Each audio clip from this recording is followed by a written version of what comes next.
Okay, for those of you joining us on the pre-recorded session, welcome to week 12 U.S. History Seminar, number 2, and the one that we're recording for posterity, or at least for those of you that can't be here. I'm going to take that away. All right, and do that. Okay, so announcements for this week. By tomorrow, you should be roughly 2/3 of the way through the Unit 4 reading guide. So you still have one more class week on that.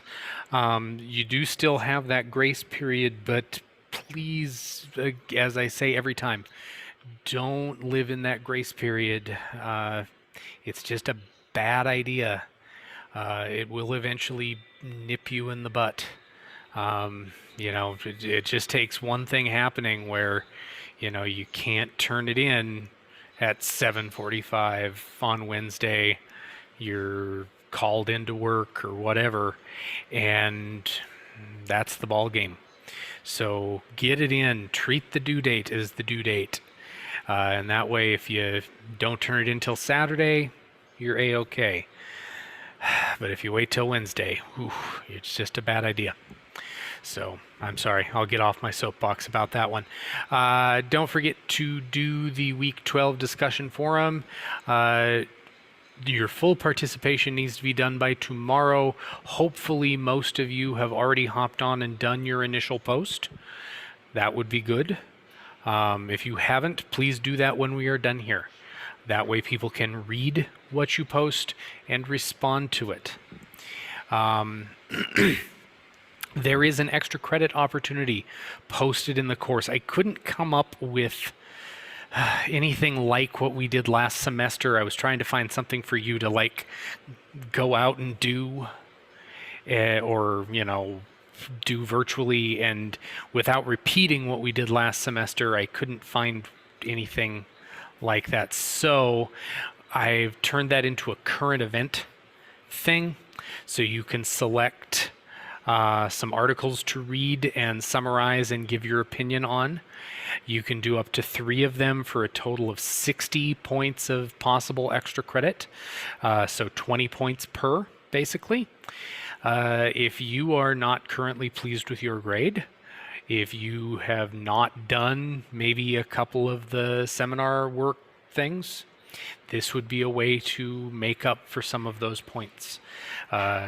So I do recommend doing that. You have about a month to get those turned in. I don't remember what date I put in the course, but it's in May. So you have some time on that, but get her done. Also, if you're going to do more than one, which I strongly advise, please just hang on to them and put them all in one word processing document. Please don't try and submit multiple documents. That will throw us into chaos. So just put them in one word processing document, and then just go up and in insert, it'll say insert page break. Just put each one on a new page, just like that. I have enabled Google Drive sharing for this in terms of I will actually accept Google Drive links. It needs to be submitted as a link, so there is an online text form in that Dropbox. Make sure that you are pasting that link there. So if you're in Google Drive, you're looking for Get Shareable Link when you click on Share. Please do not send me that, to share it with me in Google Drive, enter my name and it sends me an email. Folks, I will delete those and I will not grade them that way. So you need to do it this way. I'm not going to flag stuff and try and hang on to those emails and hope that, I find them when I go to put those in the gradebook. Nuh-uh, not doing it. So make sure that when you do that, make sure that your sharing settings are saved to anyone with the link can view. Or if you're in your school district Google Drive, anyone within Great Falls Public Schools can view. I don't need to edit your document. You do not need to grant me editor access. Please don't. In fact, I have neither the time nor inclination to go and correct all of your grammar and spelling and all of that. It would take me all summer, and within 2 months, I would just need to check myself into a mental asylum. So you just need to give me view access, give it a quick look, and you get points. Yay. Don't forget to do the seminar work, the seminar journal, and the CNN 10 news quiz. So many folks just don't do that, and it's hurting you. It's hurting you bad, babies. Attendance, just because I still get questions. I can only mark you present or absent, or I can actually mark you tardy, which I don't even know what that would be. I can't excuse your absences. If you feel that, your absence should be excused, you were sick or whatever, okay, you need to either get a hold of your home high school, so either Great Falls High or CMR, or call the office here at the Remote Learning Center, and they will, put you in Power School as excused. All I can do is mark you absent or present.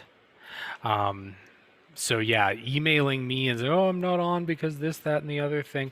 I mean, I appreciate knowing that, but it's not going to change whether I mark you absent or present, because those are my only options. I can't mark you excused.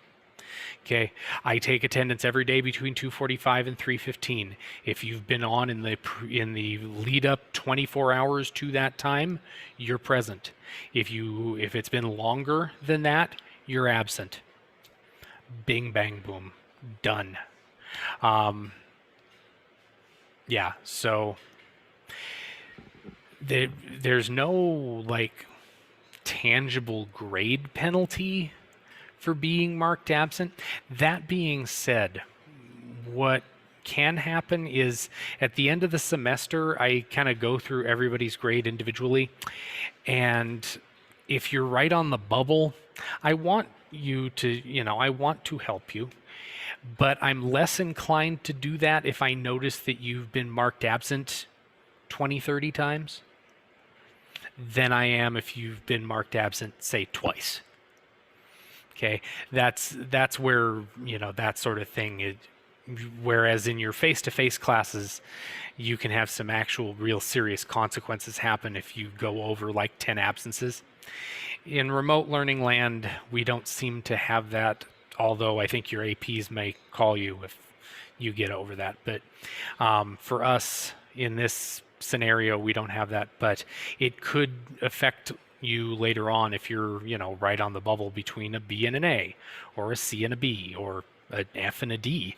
I may not go, oh, I'm going to find them the extra 15 points they need to go up the letter grade. I may say, maybe had they shown up. So yeah, that's all I'm going to say about that. And then last but not least, and as I say every week, please join the Remind. If you're not on the Remind, you're missing things like reminders about these sessions, which I realize I forgot to send one out today. Or if I'm going to miss a session unexpectedly. That was a couple weeks ago during spring break when we started spring break. I had several people try to log into the Moodle or to the Zoom for seminar that day when we weren't having a seminar because we had just started spring break. So had they been on the Remind, they'd have known, but they weren't. So they, sat there twiddling their thumbs. So join the Remind. Any questions on any of that?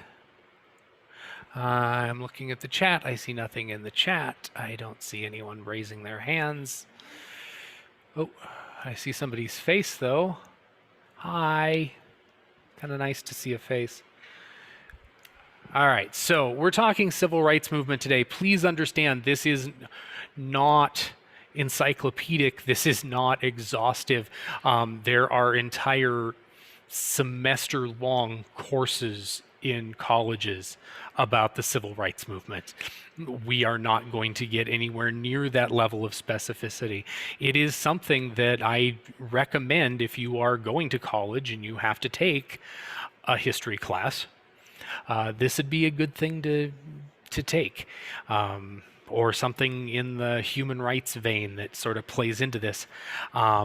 It's very interesting, and it's beyond just, this person shot this person. So, that's always good. I myself am not big into military history. If you are, that's great. It's just not really my bag. This stuff is. So again, this is not encyclopedic, it is not exhaustive, but we are going to touch on some significant events. But first, just some background. So the last time we really talked about civil rights was sort of end of Reconstruction. We talked about it a little bit as we closed in from the 19th to the 20th centuries. But just high points here. During Reconstruction, right after the Civil War, Congress passes and the states ratify, thanks to not all the states being states at that point, the 13th, 14th, and 15th Amendments that ended slavery and extended constitutional rights to those people who had, by virtue of their race, been slaves up to this point. That sort of was progressing until about 1876, 1877. With the election of 1876 and then the Compromise of 1877, the Republican Party had been in charge and they had been very supportive of the notion of advancing rights. Now, this did not mean they believed in equality of the races. Very different thing. But they had been supportive of these rights for these former slaves. Well, beginning in 1876, more of the former Confederate states re-entered the Union, and they were able to vote without as much interference from the federal government, and so the election of 1876 had to be decided by Congress, and the Compromise of 1877, basically the Democrats said, okay, we'll let you Republicans have this one, but your new president has to agree to end Reconstruction, end the Union Army occupying the South, and basically allow the Southern states to go back to doing whatever they wanted to do. That is what was ultimately decided. So beginning in 1877, you start seeing the emergence of what become known as Jim Crow laws. Basically formalizing segregation between black and white, and in other parts of the country between other races. Like up here in Montana, segregation was not necessarily between black and white, although it would have been had we had not a ton of African Americans up here, but between Native American and white was a thing. Like in Great Falls Public Schools, Native Americans for a very long time did not go to school with white students, and the dropout rate amongst Native American students was in like the 90%, because literally it was not a priority of the Great Falls Public Schools to educate Native Americans, basically. They also set about limiting rights and trying to keep African Americans from voting. They were a major voting bloc in the South. And if you remember back to when we talked about Reconstruction, there were actual African American senators and representatives. Well, they're going to keep that group of people from voting largely via things like poll taxes, literacy tests, and the like. A poll tax would be literally you had to pay money every year to vote. If you didn't pay this fee, you didn't get to vote. And this was a group of people that largely were quite poor. And so if your choice was between buying food for your family and paying a fee to vote, you were going to buy food for your family. Just plain and simple. Literacy tests were sort of deceptive tests that they would give African Americans, and for the most part, these were set up that if you missed even one question, you failed. If we had time, and I may post next week an example of one of these literacy tests, and you can kind of go through it, and then I'll post the answer key, and you can kind of see if you would pass. When I do this activity with face-to-face students, I have never had anyone pass, ever. They always get at least one wrong, and it's because the directions are confusingly worded. The test is very confusing. I have a test that was used by Louisiana, and they are very typical of that. So how was segregation able to be legal? And this was actually written into legal codes. The decision from the Supreme Court was a case called Plessy versus Ferguson. I'm not going to go into the nitty gritty of what this was about, but the result was this. The Supreme Court said you can have separate facilities based on race. Black people can have facilities, white people can have facilities, and you can keep those races from mixing as long as those facilities are equal. But what does equal mean? And one of the places that this becomes very entrenched, I mean everywhere really, but one of the primary places was in public schools. So what does equal mean? If both races have a building with 4 walls and textbooks and teachers, is that equal? Even if one of those groups gets, a well-maintained building with brand new textbooks and the best trained teachers, and the other group, is a tar paper shack with hand-me-down textbooks and teachers that aren't certified, is that equal? Well, most of us would say no, there's no way that's equal. And that was kind of the system that ended up developing. But the Supreme Court in 1896 said separate but equal was okay. Segregation is okay, according to the Supreme Court. African Americans did step up during both World Wars, World War I and World War II, not only as soldiers, but in manning factories and doing war production and things like that. And both times they were promised that after that war effort, if they supported the war, that things would get better for them. After World War I, that was absolutely nakedly untrue.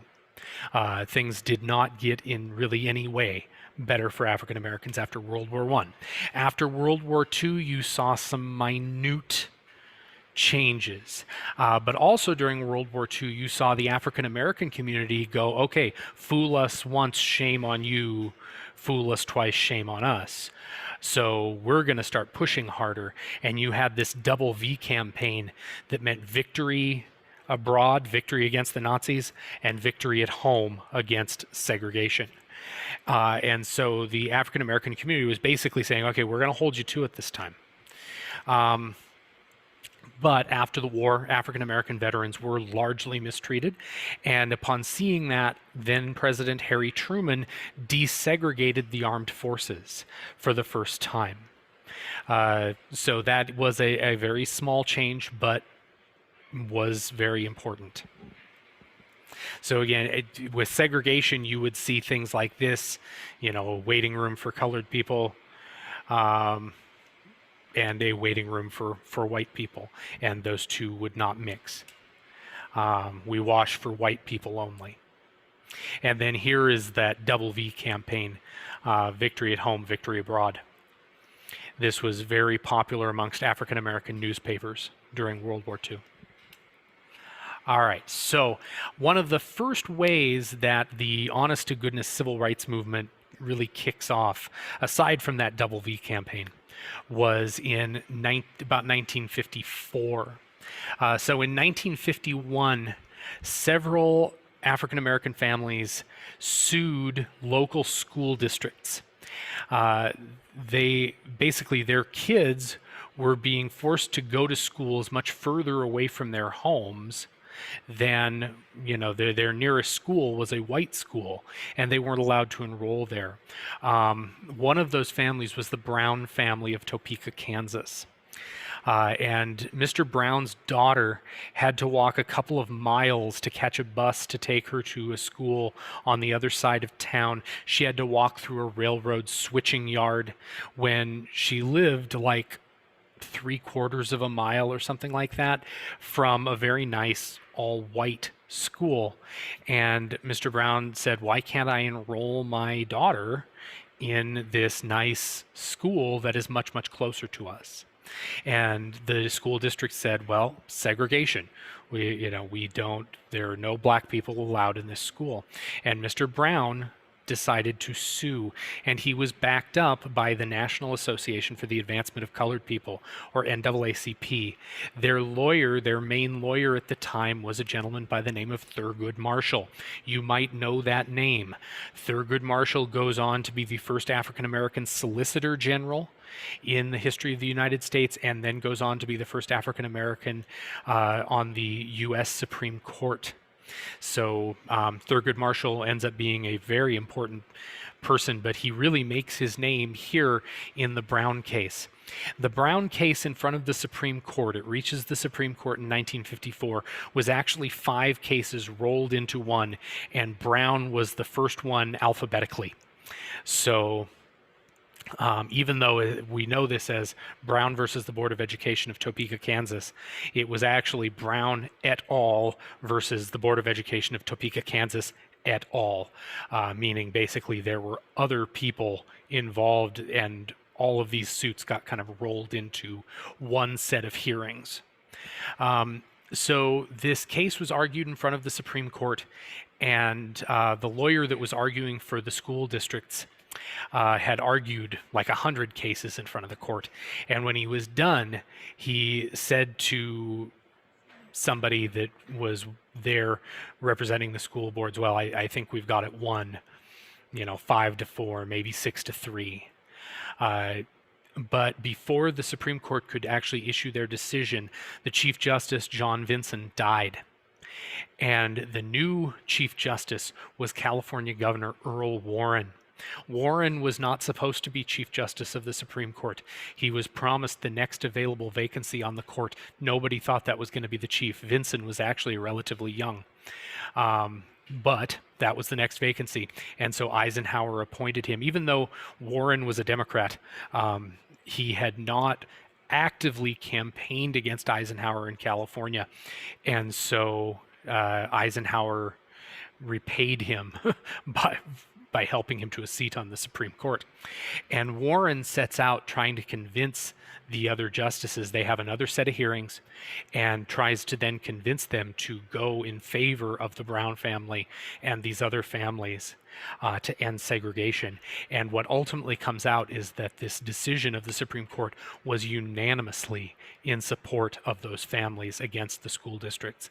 And the court said that separate but equal in public education is no good, that no matter if the facilities are equal, which actually in Topeka they were, the other ones not so much, but in Topeka those facilities were actually as equal as they could be. But when you separate the races, you inherently create inequality. So that's no good. So yeah, unanimous decision in Brown versus the Board of Education. So moving on in chronological order here. The next thing, so the Supreme Court acts against segregation in public schools. Segregation was still very much a point of law in a lot of other parts of society. One of those was services. So like things like bus service.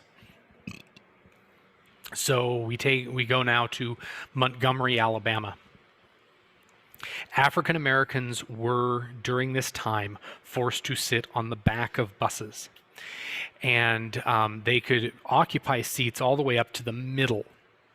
And then if all of those seats were taken, okay, so they were full, and all of the front seats were taken, and a white passenger got on the bus, the first row of black passengers would have to get up en masse, go to the back of the bus where they would have to stand so that one white person could sit down on the bus. Even though, by the way, majority of the bus ridership in Montgomery, Alabama was black people. More white people had cars, were more affluent than black people. So in any case, On December 5th, 1955, secretary named Rosa Parks will refuse to give up her seat to a white passenger. She is arrested and she is charged with violating Montgomery's segregation ordinances. She was not the first person to do this. There was an African American teenage girl named Claudette Colvin who did this before Rosa Parks. However, Colvin was also a teenage single mother.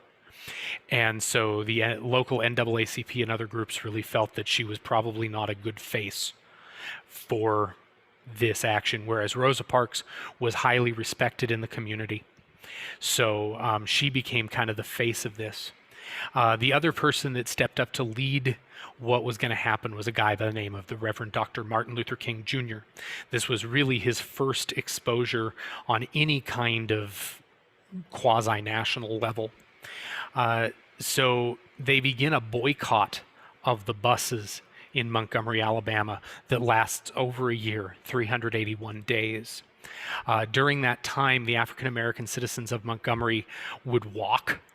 That was the major mode of transportation, but they also set up those that did have cars would give rides to those people that needed rides. Churches oftentimes had vehicles, and so the church, like station wagons, were out and were giving people rides. So they basically set up a very early kind of Uber kind of situation, only without apps. But yeah, so this lasts 381 days. Ultimately, the courts rule that segregating buses is unconstitutional. That case is known as Browder versus Gale. And so the buses are desegregated. And if you go to the Henry Ford Museum in Michigan, you can actually go on the bus where Rosa Parks refused to give up her seat. They found it in a field and they restored it, and you can now actually go sit on that bus. There's a very famous photo of former President Obama sitting on that bus. So there you go. Next up, chronologically, was the Little Rock crisis. So we're coming back to schools. So after Brown versus the Board of Education, the Supreme Court followed up and said, okay, we need to desegregate public schools as quickly as is practicable. Okay, so it was not like the next day, boom, desegregation. Okay, that would not have worked. So the city of Little Rock and their public schools put together a really gradual desegregation plan. The plan was that in the fall of 1957, they would enroll 9 students, basically top African American students, in Central High School in Little Rock, which is still a high school, working high school to this day. It looks a lot like Great Falls High if you see pictures of it. So these 9 students were enrolled in the fall of 1957. Well, this was not universally popular. The governor at the time was a gentleman by the name of Orville Faubus, and Faubus called out the National Guard to prevent these 9 students from showing up on the first day. They basically surrounded the school and were ordered to keep them out. 8 of the 9 students got word that this was happening and they stayed home. One of them, this woman's name is Elizabeth Eckford, did not get that message. So she showed up on a city bus that day, and she was met with this crowd of people yelling at her and these soldiers keeping her from entering the school. You can see this young lady behind her literally screaming at her. And she had to walk all the way around the school to get to a bus stop to take her away, and all the mob followed her. I mean, it was just horrible. The whole community turned out to basically yell at teenagers, people that were in some cases younger than you all. I mean, just imagine, based upon what you look like, the community is going to show up and call you everything but a nice girl. And basically try and hurt. They were spitting on her. There were threats of actual violence. So ultimately, what ends up happening is the governor is basically violating a Supreme Court order. So the president, Dwight Eisenhower, will call up the 101st Airborne Division of the U.S. Army to show up and take control of the situation. They will escort these poor teenagers to school for a couple of months straight. Uh, Eisenhower will federalize the Arkansas National Guard so that they will stand down. And Little Rock is actually, in some parts, occupied by federal troops for the first time since Reconstruction, which really kind of ticked people off. Incidentally, it was during this time period, after the passage of the Brown decision, that the southern states began using the Confederate battle flag again. It was not something that was shown prior to this time, but starting in the 1950s, you see it more and more. Lots of these states actually add it to their state flags. All of them have now gotten rid of that, but the most recent one, Mississippi maybe, was just like a couple months ago. So, yeah. So when you hear people say that, oh, the Confederate flag is heritage, no, it goes back to people being racist. Yeah, so in any case, they do escort these people to school. Poor Elizabeth Eckford is scarred for life, incidentally, but she does survive. These are the 9. They're known as the Little Rock 9. These were the 9 students that were enrolling at Little Rock Central High. Many of them will graduate from Little Rock Central High, but not all of them. Moving into the 1960s, the Freedom Rides. So the court was acting to end segregation in various places and various parts of life. And so the Freedom Riders set about to test those desegregation orders, see if that was actually being followed through. So there are 2 types of segregation. There is de jure segregation, which means segregation in law. The Supreme Court had acted to basically get rid of that in nearly all cases. But there's also something called de facto segregation, which is segregation in fact, segregation in sort of culture that isn't necessarily written into law, but is practiced. And that was kind of what was being tested here, was whether or not de facto segregation, whether or not people were still segregated, sort of regardless of these laws being slowly but surely taken away, whether or not people were still basically being segregated. So these young people begin riding buses into the South. There were black and white young people on board these buses, and they meet violence. In Alabama, this happens. In Anniston, a group of local folks, basically white supremacists, will follow the buses, force the buses to stop, whereupon they will throw basically Molotov cocktails onto the buses, and one of those buses will burn beyond salvation. None of the riders die. They are managed to get off, though those that perpetrated this did try to block the doors. So this could have ended even far worse. Upon reaching Birmingham, Alabama, they will be met by a mob that will literally beat them. One of the people that is the victim of this is a gentleman by the name of John Lewis, who will go on to become a congressman from the state of Georgia.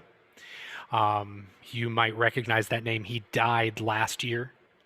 But in any case, he gets beaten to a pulp in this. And by the way, that mob was organized by the police commissioner in Birmingham, a gentleman by the name of Bull Connor. There were no police on the street to stop this either. In fact, many of the police officers were part of the mob. When they get to Mississippi, they are arrested for disturbing the peace, even though They were not, and they were thrown in the state penitentiary. They are not just thrown in a local jail. They were thrown in the state penitentiary, where the guards took away their bedding, their clothing, their toothbrushes, basically everything from them. But this did bring national attention, and it caused more people to start riding buses into the South to test segregation. And by the end of that summer, a lot of businesses that did business in the South were going, hey, this is not okay. We don't want our, affiliated businesses segregating anymore.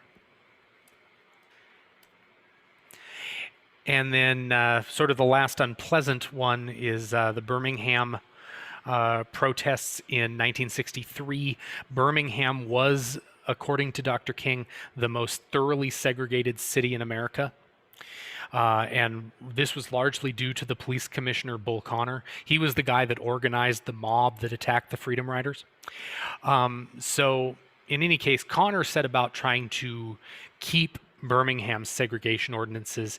Dr. King showed up in an effort to show America how bad this was. And what ultimately happens is this protest begins, and Connor turns fire hoses on the protesters.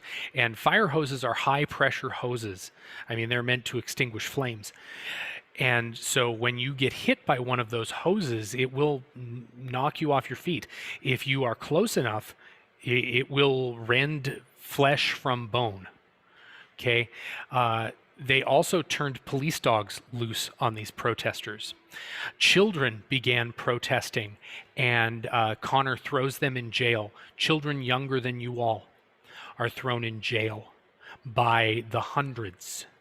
King was thrown in jail in Birmingham, where he writes what will become the book Letters from Birmingham Jail, which will help propel King to international celebrity, and King will later be awarded a Nobel Peace Prize, largely because of his actions in Birmingham.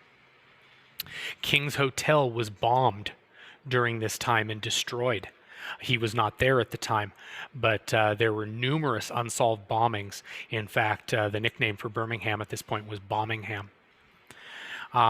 This was broadcast on national television around the country, and even people who were maybe not so on board with civil rights were saying, wow, we really can't be associated. If the side we agree with is the one that's firing fire hoses and letting loose police dogs on these poor people, maybe we're in the wrong boat. And this will ultimately start to change the public, and more people will support civil rights after what they see in Birmingham. There are some parallels here to some things that have happened in our modern world. And here's a picture of a police dog attacking a demonstrator. So this sort of culminates in, and this is not the end of the movement by any stretch of the imagination, but in terms of what we're talking about today, in the March on Washington in 1963. This was called the March on Washington for Jobs and Freedom, but it's really just known as the March on Washington. This is where Dr. King gives his famous "I Have a Dream" speech that you've probably heard. If we were in the face-to-face classroom, we would actually listen to the entire speech. We don't have time for that today, unfortunately. But it is, I believe, one of the top 3 examples of political oratory ever given in the United States. It's a phenomenal speech. I do recommend you all listen to it. You can find it on YouTube. But in any case, this was to pressure Congress to support civil rights legislation, also to encourage the end of segregation. This was still something that was going on, to encourage a public works program so that people can get job training, and if they were unemployed, federal law prohibiting discrimination in public and private hiring, a $2 an hour minimum wage. By the way, if that had happened and had kept pace with inflation, the minimum wage would be $17 an hour today. Our current minimum wage is $9 something. It's 725 federally. I think in Montana we're up to 9 something. So yeah, keep that in mind. So yeah, they were after a number of things. Notice that this was not just King. The thing you're seeing on your screen there shows everybody that was actually speaking or performing. You have not just Christians, but there was a prayer led by a rabbi. The Nation of Islam was also they had people there. They were not involved in the actual program, but there were members of the Nation of Islam present at this. Um, so this was very much ecumenical. But the sort of climax of this was Dr. King's remarks, and this really propels King into celebrity. I mean, after this, he is the face of civil rights in the United States and really globally. Nobody really else comes close. Although there are some excellent names on this. You'll notice that John Lewis spoke. He was the youngest person to speak that day. Mrs. Medgar Evers is the widow of Medgar Evers, who was a civil rights leader who was assassinated shortly before this. So A. Philip Randolph was a labor leader. So yeah, there are a lot of very serious people at this. And that is a picture of Dr. King that day. Again, I do thoroughly recommend that you look up the I Have a Dream speech and listen to it or read it. It is really one of the greatest speeches ever delivered in the history of the United States, or really, I think, anyone's history. It's just a phenomenal example of oratory. And King delivers it absolutely flawlessly. Incidentally, the total end part of that speech, which a lot of people, that's their favorite part, King made it up on the fly. It was not in his original manuscript. So for thinking on his feet, he comes up with some of the best stuff right at the end, which is really cool. Okay, so there we go. Like I said, this was hardly exhaustive. Please don't think this is everything about civil rights. It's not. But this is what we had time for today. So I want you to, in your journal today, describe 2 of the civil rights events we talked about in today's seminar. Were each of these events violent or nonviolent? So you can talk about, were the people demonstrating violent, or was the reaction violent? Okay, make that distinction. And if there was violence, who caused that violence in the events that we discussed? Okay, so that is your journal topic. Are there any questions about anything that we went through today? I'm looking in the chat. I see nothing in the chat. I don't see anybody raising their hands. Okay, so if there are no questions, you can be free. If you have something you need to talk to me about, hang out and we'll talk about it. Thank you. Thank you. Have a good one. Bye. I'm going to keep that up, but I'm going to go ahead and stop the recording if there's anybody. So, oh, you're all gone.